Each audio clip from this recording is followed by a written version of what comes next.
These 20 ghost towns in California were left to rot, some by murder, some by flood, and one of them still has a loaded shotgun in the corner of a church. No joke, and if you think that's the creepiest one, wait till you see number 13. Let's begin. Number 20. Cerro Gordo, the Silver Empire's skeleton. It made LA rich and left behind blood on the floor. Cerro Gordo isn't on the way to anything. It's up a windy, broken road through the Inyo Mountains, high enough that your ears pop and your brakes start to smell funny. That's how the miners liked it. Isolated, hard to reach, even harder to leave. In the 1800s, they pulled $17 million in silver from the mountain. That's over $500 million today, and for a while it was glorious, until the town turned on itself. Gunfights weren't just common, they were scheduled. They had a pulley system to lower dead bodies down the mountain. Too many to walk. Now it's frozen in eerie survival. Whiskey still on the bar, boots by the bed. And the hotel's floorboards, they whisper. It's not your imagination. Number 19. Bodie, the most famous ghost of all. It's not haunted like a movie. It's haunted like a photograph of someone blinking. Bodie isn't pretending. It's not staged. It's just left. Books open, chairs pulled out. Toys on the floor like the kid's still around here somewhere. They call it arrested decay. That means they preserve the rot. They hold the crumbling in place, which is somehow more honest. If you steal from Bodie, even a rock, the Bodie curse follows you. Every year, the park receives apology letters with the items mailed back. The wind here does more than howl. It hums, it remembers. The kind of place where your voice feels like a trespass, even if you're whispering. Number 18.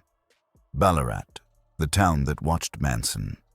There's silence, and then there's this. Ballarat should have faded like any other mining camp on the edge of Death Valley. But no, it had to get worse. It had to host something darker. In the 1960s, Charles Manson and his followers used this place as a supply stop. They scrawled messages on the walls, stashed gas in rusted cars, made the sun feel less warm somehow. There's a truck out here people say belonged to Tex Watson. It's still parked, still rusting, like it's waiting to be driven back into the story. Nobody lives here. But every time you think that, you hear a screen door slam. There are no doors left. This isn't a ghost town. It's a grave, no one buried. Number 17. Calico, painted back to life. But not quite the ghost town that smiles with dead eyes. Restored in the 1950s by Walter Knott. Yes, Knott's Berry Farm Knott. Calico is half attraction, half memory. And somehow, that makes it worse. It has ice cream shops and gift stores, but it also has original mines, a graveyard, and stories no costume can sanitize. Go into the Maggie mine and you'll feel it. Cold, heavy, wrong. Visitors constantly report EVPs, camera malfunctions, sudden drops in temperature. One voice recording allegedly says, "Not again." It's charming, that's the trick. It looks like a Disneyland set. But some buildings, you'll walk in and immediately walk back out.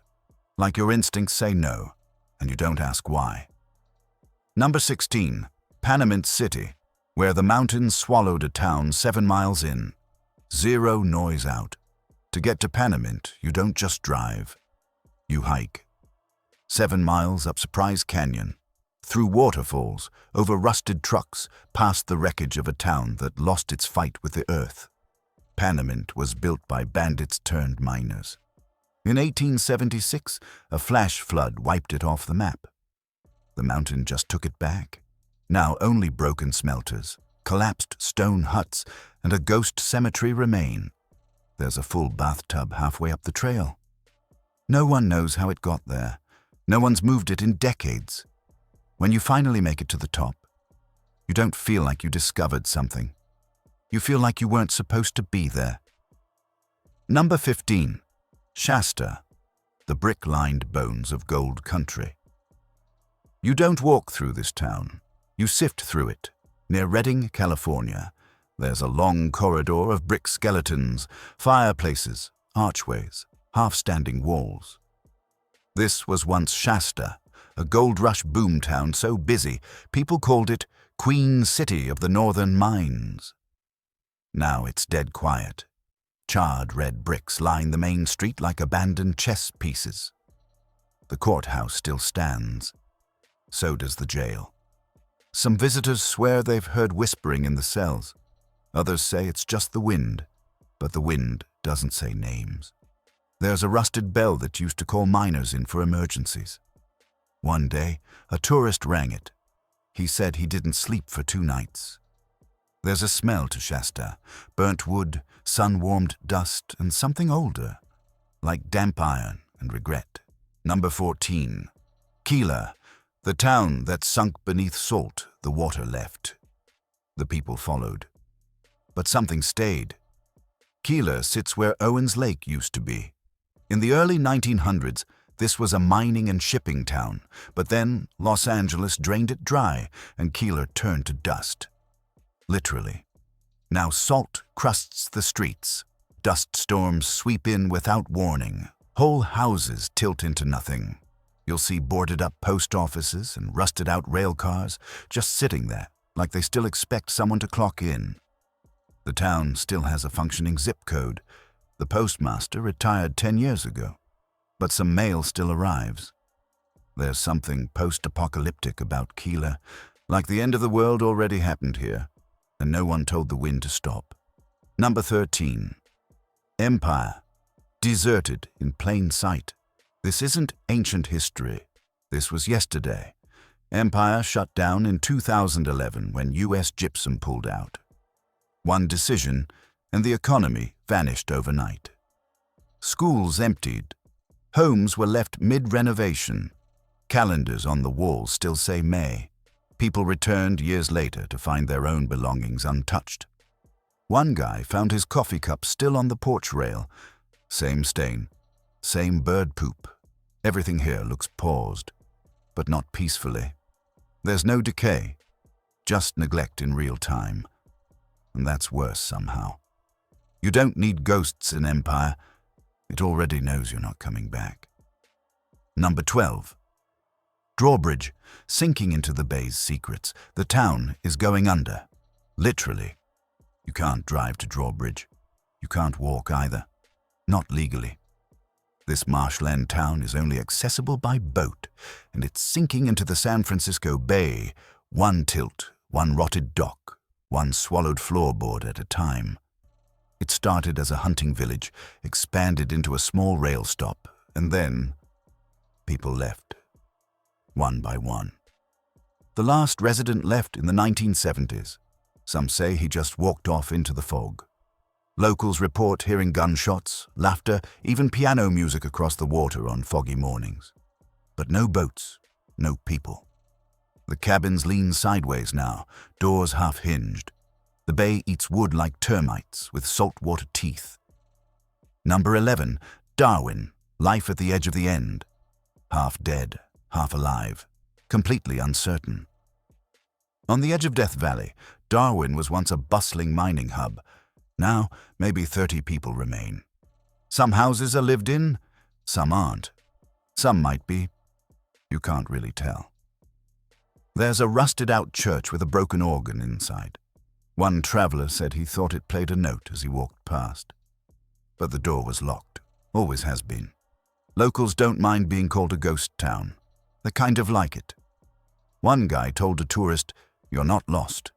The town is. It's quiet, but it thinks. You can feel that. We're only halfway through, and the worst ones are still coming." Number 10. North Bloomfield. Gold in the guts of the earth.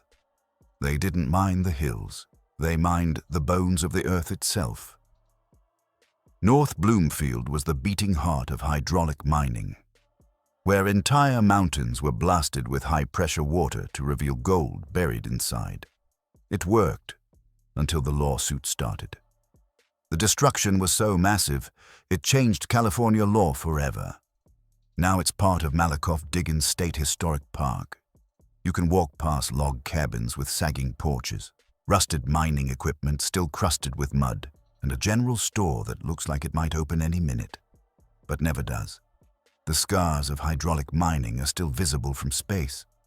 North Bloomfield literally reshaped the earth. When the sun sets, the scarred cliffs turn orange. Beautiful, if you forget how they got that way.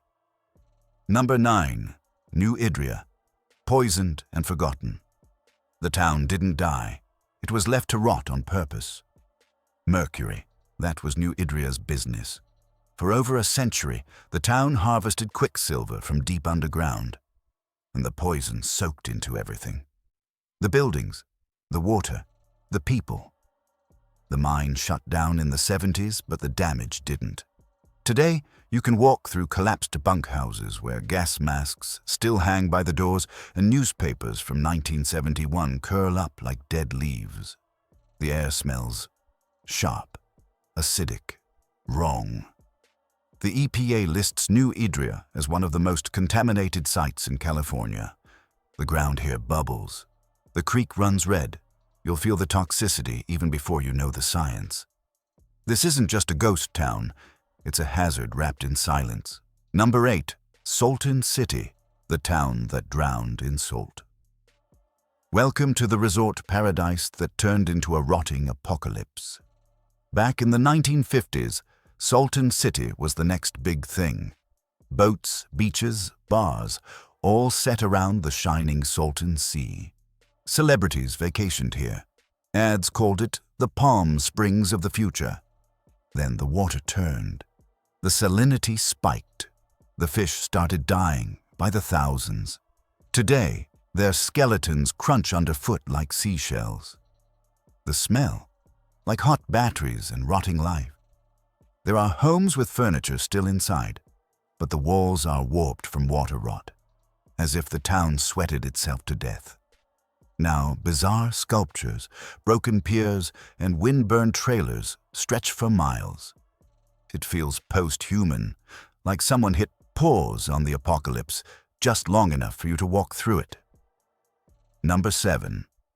Eagle Mountain. The ghost of big ambition. It was supposed to be a model town. Now it looks like the model for a dystopian film. Near Joshua Tree, you'll find Eagle Mountain, a ghost town designed by a mining company in the 1940s. It had homes, schools, stores, even a hospital. And when the iron dried up in the 1980s, they just left. Neighborhoods still stand. Block after block of homes, windows shattered, curtains drifting out like ghosts trying to breathe. Some explorers claim to have heard voices. Others say there are still guards patrolling at night. No one knows who hired them or why. There's a cold logic to Eagle Mountain, a sense that everything ended exactly on schedule, that someone pulled the plug, and now the town's just buffering. Number 6. Delamar, the widowmaker of the West. If the dust didn't bury you, it filled your lungs. Tucked near the California-Nevada border, Delamar boomed in the late 1800s with promises of gold. And it delivered, but the mining dust was full of silica, tiny shards that cut miners' lungs from the inside. They called it the Widowmaker. And when you stand in the crumbling ruins now, stone walls, open shafts, leaning grave markers, the silence doesn't feel reverent. It feels like guilt. They had to dig graves in shifts. Too many deaths. Not enough time. Today, the desert has barely touched it. Delamar looks intact, but don't trust it. This town is preserved by pain, and maybe that's why it refuses to fall. Number 5. Amboy, Route 66's dying pulse. The road runs past it now, but it used to run through it. Amboy was once a buzzing stop on Route 66, back when the American highway was a bloodstream connecting dreams, gas, food, a place to sleep under neon. Then the freeway came, and Amboy was surgically removed from relevance. Now, Roy's Motel and Cafe still stands. Its iconic sign flickering on some days, dead on others. But everything else, empty, fenced, faded, like it's been painted over with ghost glaze. There's still a working phone booth out here. It doesn't always ring, but when it does, no one's ever there. At night, the silence is weaponized. The stars look too close. The cracked road hums with the memory of engines that aren't coming back. Number 4. Russian Gulch, a town swallowed by the forest. There's green growing over green, and underneath, things that never said goodbye. Tucked along the Mendocino coast, Russian Gulch wasn't huge, but it mattered. A lumber mill, cabins, a coastal rail spur. Then it fell silent, and the forest took back what was never really ours. Now, chimneys stand alone in the trees. Moss covers door frames. Redwood roots twist through windows. Locals say it's hard to even find, because it moves, because the land is healing but not forgetting. People report seeing shadow walkers, human-like shapes in the trees that vanish when you blink. You might feel like you're trespassing, not on property, but on memory, as if the town remembers itself and resents your flashlight. Number 3. Bombay Beach, Apocalypse by the Sea. Imagine if a Mad Max movie had a beach, and the ghosts decided to get artsy. Bombay Beach is a broken dream reborn as performance art. Located on the Salton Sea's edge, it was meant to be a resort town. Palm trees, sand, margaritas. Now it's flooded trailers, dead fish, and bizarre installations that make you question what ruin even means. Artists have moved in, repurposing decay into exhibits. You'll see pianos half submerged, skeletal playgrounds, rusted TV sets that face the water like they're waiting for a signal. Residents say when the salt wind picks up, you can hear static, not from speakers, from air itself. Bombay Beach isn't abandoned. Not entirely. It's performing its own ghost story, and you're the audience it didn't ask for. Number 2. Nelson, buried beneath the bluffs. Some ghosts don't whisper, they shoot. Not far from the California-Nevada line, Nelson was a mining boomtown soaked in golden blood. Miners fought over claims, and over nothing. Fistfights turned into shootings. The town earned its nickname, El Dorado of Death. Now crumpled buildings and twisted metal rest against the canyon walls. Bullet holes still mark the sides of old cabins. Abandoned mine shafts breathe out cold air like sighs. You can tour it, but don't go alone. One mine is said to have a rope still tied from the last rescue attempt. It goes into blackness, and no one pulls it back up. Nelson doesn't hide what happened. It dares you to look, but maybe don't look too long. Number 1. Elizabeth Lake, the Devil's Own town. Some places don't die, they just keep people away. Elizabeth Lake, high in the Sierra Pelona Mountains, isn't your typical ghost town. There are no collapsed saloons or crumbling hotels. There's a lake, beautiful still, and the trail of ruined towns that tried to live near it. The Spanish called it Laguna del Diablo. They said something lives in the water, something that sinks towns and scatters people. Over the years, multiple settlements tried to grow here. All of them failed. Fires, vanishings, unexplainable sounds. If you stare at the lake long enough, it starts to stare back. Locals report strange lights above the water, shadows that stretch the wrong way, structures that appear and vanish. You won't find photos of the original town. They've all been lost, or maybe taken. Elizabeth Lake isn't haunted. It haunts. That's it. The 20 ghost towns of California, buried in sand, swallowed by trees, or just waiting. Some were erased by nature, others by greed. And a few we probably should have left alone. If this left you curious, unsettled, or wanting more, like the video. comment your favorite, and subscribe, because the next one is worse. 10 ghost towns where people still live and won't say why. Thanks for watching. And if you do go to one of these towns, just don't take anything with you.